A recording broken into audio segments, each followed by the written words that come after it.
The young knight glared at the frigid mountain, took a deep breath, and marched on.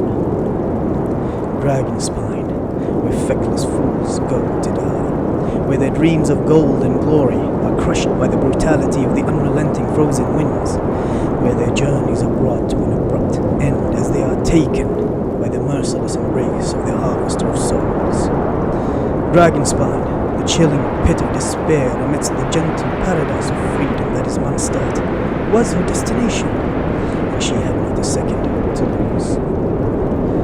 Noelle, the young maid, the diligent girl, the future knight.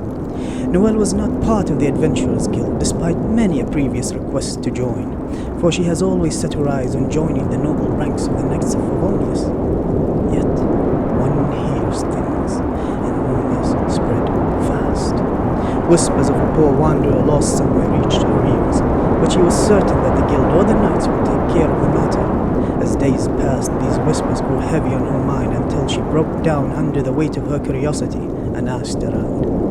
An adventurer was last seen a few days ago at the base of the mountain, and he was not heard from since. The raging storm all but spelled his eventual doom, and everyone had accepted that, once it had subsided, they would be retrieving but a frozen corpse, if they managed to find it. Bathed in the serenity of the still night, and kissed by the moon's pearly light, Noelle stood atop the western walls of the city and gazed up at the mountain. Her calm demeanor barely masked the thoughts that quaked and rumbled beneath the foundations of her mind, the very thoughts that left her restless. She lifted her hands, blessed by the blisters of a life well spent in service of others, and observed their moving uncertainty. What is a knight if not selfless? What is a maid if not dutiful?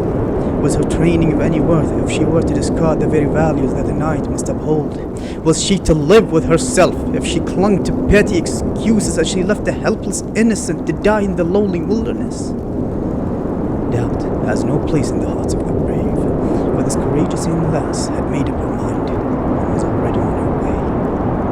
She will leave in the morning, she will tell not a soul, she will do what she must, she will save that man no matter the cost. She will steel herself for the struggles to come. A resolve as iron as the very armor she wears. A will as resolute as the pillars which hold the earth. A heart as unshakable, as steady as bedrock, steady as stone. This is her test.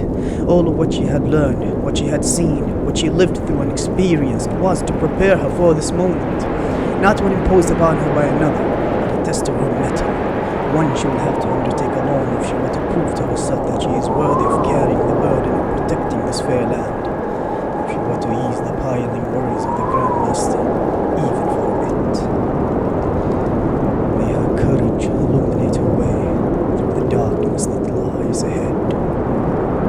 The young maid, knight to be, glared at the frigid mountain, took a deep breath, and marched on.